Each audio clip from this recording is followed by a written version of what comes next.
लंडूआं दे काल जे मैं पाड़ा, शेर ज्यादा हाड़ा, बंदे सूड़ी चाड़ा लाइक अ हिट मैन, फुल्ली फुल्ली डोलियां दी नाड़ा, बैठ का मैं मारा यारां दा अखाड़ा बॉडी लिट मैन, लंडूआं दे काल जे मैं पाड़ा, शेर ज्यादा हाड़ा, बंदे सूड़ी चाड़ा लाइक अ हिट मैन, फुल्ली फुल्ली डोलियां दी नाड़ा, बैठ का मैं मारा यारां दा अखाड़ा बॉडी लिट मैन। ओ yo Honey Singh come back तो भी कोशिश कर रहे हैं, अभी कम बैक ये इसको मैं नहीं कहूंगा। और कम बैक उनका होता है, जाते हैं इत्थे ही है, इधर से ही शुरू होता है इधर से ही खत्म होता है। Thank you. हनी से दिल्ली में ना बहुत सर्दी हो रही है, लेकिन आपके गानों ने बहुत गर्मी मचा दिया। Isn't it Delhi? Come on। सही है। तो जब सोनू पाजी मेरे पास आए कि हमने फतेह के लिए एक गाना करना है, तो पीछे आपको ले जाता हूँ तकरीबन 16 साल पहले, जब मैं मोहाली में स्टूडियो में काम करता होता था। तब बॉलीवुड वगैरह कुछ नहीं था, लेकिन पंजाब में एक सक्सेसफुल म्यूज़िक डायरेक्टर था सिर्फ, तो बड़े फ्यूचरिस्टिक गाने बना रहा था उस वक्त। मैंने ब्राउन रंग, अंग्रेजी बीट सब पाजी को सुनाया। तो पाजी कहते भाई आपका वक्त ज़रूर आएगा और देखना एक दिन बॉलीवुड आपके पास आएगा। मैं कहा ऐसा लगता है आपको? तो फिर पाजी ने बम्बई जाके जितने भी पाजी के सर्कल के बड़े बड़े music director, producer, film director, film makers, सबको मेरा नाम रेफ़र किया कि एक लड़का है जो मोहाली में बहुत अमेजिंग साउंड क्रिएट कर रहा है, तो आपको उसके पास जाना चाहिए। किसी ने यकीन नहीं किया मुझ पे, कोई नहीं आया। लेकिन फाइनली जब धीरे धीरे लोग आने लगे, तो फिर मैं उसके बाद जब बॉलीवुड होने लगा, तो मैं सोनू पाजी से फिर बॉम्बे में मिला। तो पाजी ने मेरे को कहा, मैंने तुम्हें कहा था कि एक दिन ये सब कुछ होगा। तो पाजी एक विजनरी हैं और एक भाई हैं जो हमेशा से हर मुश्किलों में लोगों का साथ देते हैं।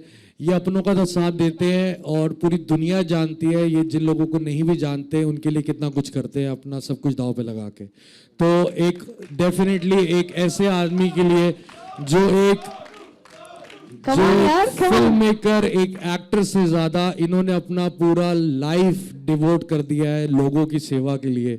ये तो ये सिर्फ करते हैं, बस इनको करना है। इनका दिल जो है वो मैंने देखा है सिर्फ लोगों की सेवा में। इनका फोन गाड़ी में बैठो, कभी किसी का काम करवा रहे, कभी किसी का काम करवा रहे, कभी किसी का काम करवा रहे। तो ऐसे लोग हमारी इंडस्ट्री में बहुत कम है जो साथ खड़े होते हैं, बिलीव करते हैं अपने लोगों के लिए।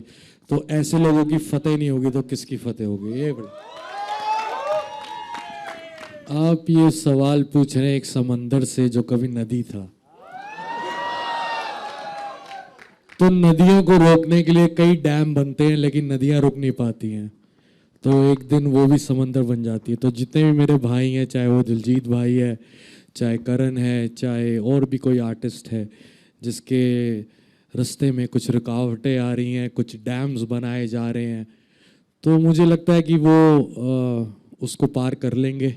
ये सब चीज़ें तो होती रहती हैं और मैं अब समंदर बन चुका हूँ, खारा हो चुका हूँ, किसी काम का नहीं है।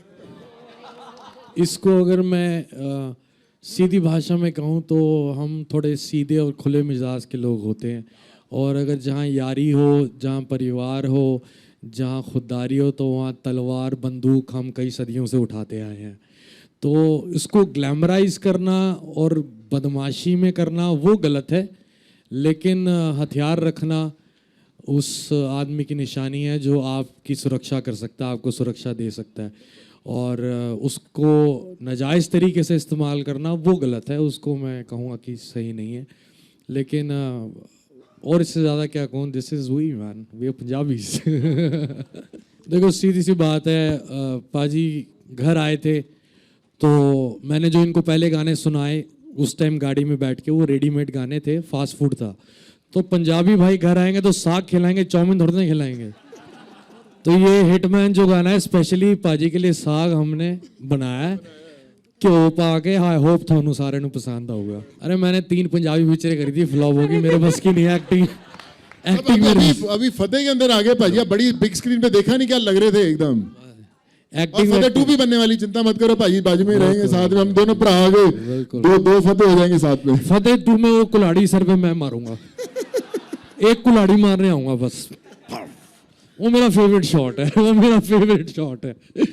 आप ये सवाल पूछ रहे हैं एक समंदर से जो कभी नदी था।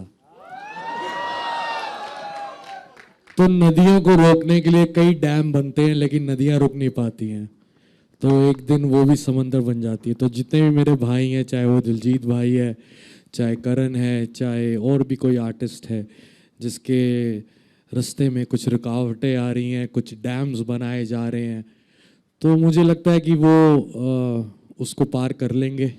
ये सब चीज़ें तो होती रहती हैं और मैं अब समंदर बन चुका हूँ, खारा हो चुका हूँ, किसी काम का नहीं हूँ। मैं भी बहुत बिजी था, एपी बहुत बिजी था। जब हमारी मुलाकात होनी थी तो वो हो नहीं पाई। तो डेफिनेटली अब काफ़ी सारी चीज़ें प्लान हो चुकी हैं, स्ट्रीमलाइन हो चुकी हैं और 2025 में एपी टलो यो हनी सिंह डेफिनेटली हैपनिंग। वो ऐसा शॉट है जब पाजी ने मुझे घर पे दिखाया, तब गाना नहीं बना था और मैं पागल हो गया था देख के। रफ दिखाया था और इतना क्रेजी है वो, इतना लंबा शॉट है लेकिन आप इन्वॉल्व इतना हो जाओगे और जब वो ख़त्म होगा तो आपको यार एक बार दोबारा ये क्या था, ये क्या देखा मैंने। It's brilliant, what he did is brilliant, it's brilliant guys. Fateh आप पागल हो जाओगे डेफिनेटली। नहीं, ऐसा कुछ भी नहीं हुआ। जब 3 साल पहले डॉक्यूमेंट्री शुरू होने लगी थी तो उन्होंने डेफिनेटली, नेटफ्लिक्स की टीम ने अपनी पूरी टीम लेकर आया और पूछना चाहा कि क्या डूज और डोंट्स हैं जो हम करना चाहें। तो मैंने कहा मैं पहली बार अपनी तरफ की कहानी कहना चाह रहा हूँ, आप सब कुछ शूट कीजिए। उन्होंने सब कुछ शूट किया और मेरी डॉक्यूमेंट्री बहुत खुली किताब की तरह है, क्योंकि आप सब मेरी ज़िंदगी हो और आप पहली दफ़ा मेरी निजी ज़िंदगी और मेरी ज़िंदगी देखोगे। So definitely